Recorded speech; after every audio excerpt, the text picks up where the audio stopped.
La Côte d'Ivoire, dans le cadre de la Coupe d'Afrique des Nations U17 Total Energy CAF Maroc 2025. Avant de donner la parole aux journalistes, permettez-moi s'il vous plaît, messieurs, dames, de poser la première question. Coach Hadlak, on peut dire un match serré, un match équilibré. Oui, vraiment c'était un match équilibré. Le résultat sur le terrain l'a montré. Voilà, le match s'est soldé par les tirs au but. Donc c'était vraiment un match serré. Merci coach. Je donne la parole aux journalistes. Messieurs, première question.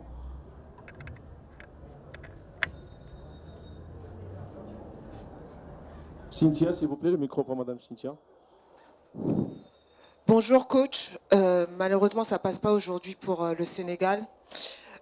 J'aimerais savoir premièrement quelles sont les leçons que vous avez tirées de cette aventure marocaine et deuxièmement un mot sur un joueur qui était qui n'avait rien à se reprocher, votre numéro 5 qui a mis l'attaque ivoirienne dans sa poche pendant le match.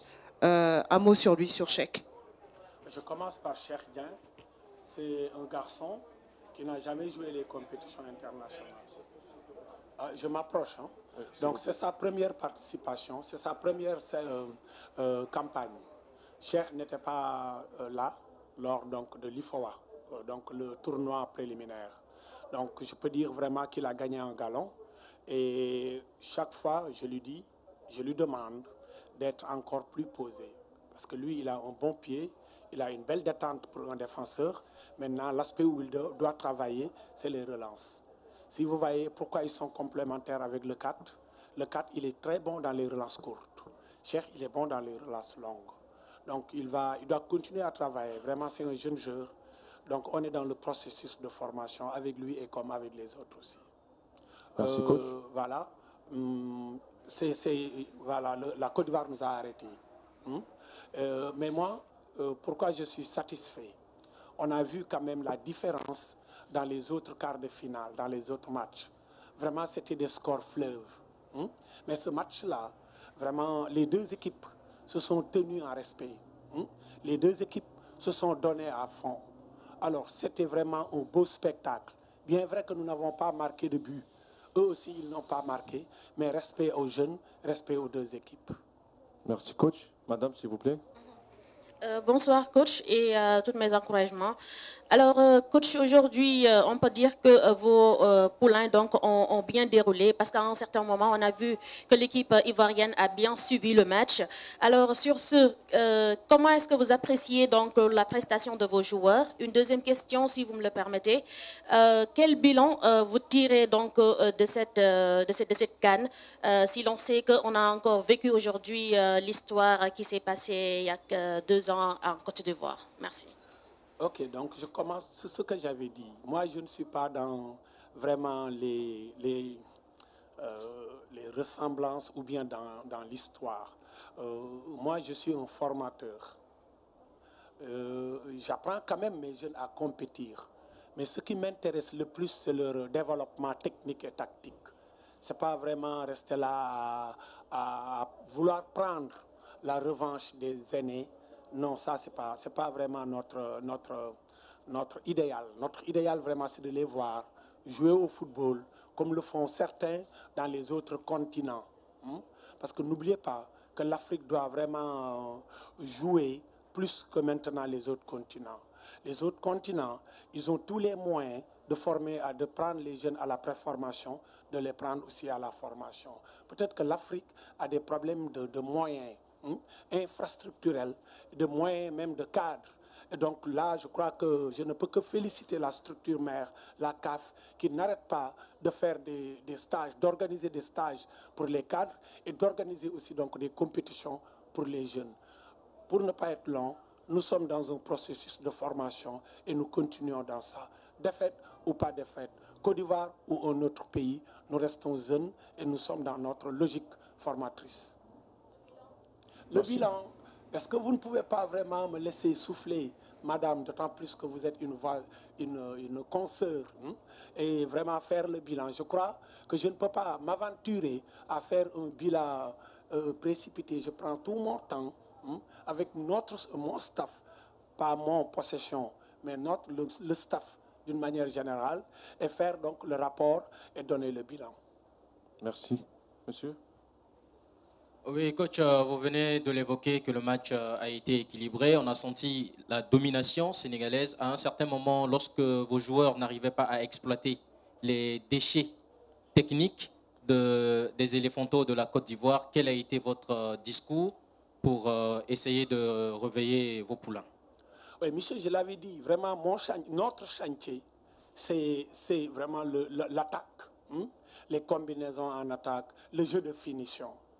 Donc, on peut vraiment, on a appris aux jeunes démarrer le jeu par derrière, créer les appels de balle vers l'avant, essayer de trouver ce que les gens appellent le half space, moitié. Tout ça, maintenant, ils le comprennent. Mais malheureusement, le chantier reste l'attaque. Et donc, puisque nous sommes toujours en formation, ils ont l'âge de la formation. C'est des moins de 17 ans. Donc, le travail continue. Nous allons appesantir le travail dans l'aspect offensif, essayer de scorer et de marquer des buts. Merci, coach. Monsieur, dans le micro. Monsieur Outada.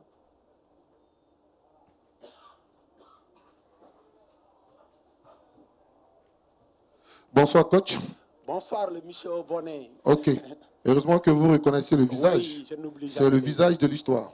Ouais. Vous avez dit que vous n'aimez pas l'histoire, que l'histoire ne vous dit rien au foot. Mais au foot, ce sont les statistiques. Et quand on parle de stats, on parle de l'histoire. Ne pensez-vous pas ce soir que l'histoire a une nouvelle fois encore rattrapé ce Sénégal qui a été brillant, qui a été dominateur, mais qui a même joué en supériorité, mais qui a été battu au tir au but? Est-ce que l'histoire ne vous a pas rattrapé? Michel, gardez dans votre poche l'histoire. Je ne suis pas nostalgique et je ne le serai jamais. Michel, ce que je retiens dans les stats, c'est les stats d'aujourd'hui. Faites appel aux stats et vous allez voir si l'histoire a raison ou non. Et très sincèrement, je ne suis pas un angry man, quelqu'un qui est coléreux ou bien quelqu'un qui est dessus. Je ne suis pas déçu. Ce que j'ai aimé, c'est la production des deux côtés, des enfants de la formation. Que ça soit ivoirien, que ça soit sénégalais. Donc c'est ce que je retiens. Mais j'ai tellement oublié l'histoire des... Comment il s'appelle votre homme du milieu qui a joué à Milan? Kessé et les Sadio Mané. Ça, c'est pas mon histoire. Merci, monsieur. Bonsoir, coach. Tous nos encouragements. Malang Sané, journaliste sportif Dakar, Sénégal, Desport TV. Moi, je ne suis pas historien, mais je suis journaliste sportif. Ma question va plutôt être beaucoup plus technico-tactique. À la rentrée de El Hadji Ibrahima Sow, on a vu que le Sénégal dominait son sujet, le Sénégal s'est créé des occasions, mais on l'a vu placé à la hauteur de Ousseynou Ndiaye, contrairement au capitaine Ibrahima Sow qui est beaucoup plus bien bâti que ce dernier. Qu'est-ce que vous avez voulu faire à ce moment quand vous avez amené Bourès pour le mettre devant la défense à côté de Ousseynou Ndiaye? Merci.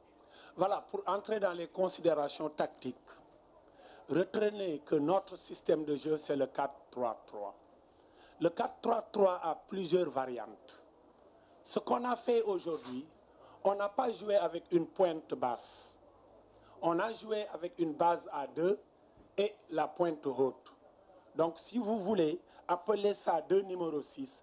Mais en observant l'équipe ivoirienne, c'est une équipe qui est dans le style la verticalité et la recherche du deuxième ballon. Alors moi, pour régler ce problème, j'ai maintenant joué avec une base à 2 pour conquérir et récupérer le deuxième ballon. Et je crois bien que les garçons l'ont bien réussi. On n'a pas été malmenés au milieu, on n'a pas été pas du tout dominé au milieu.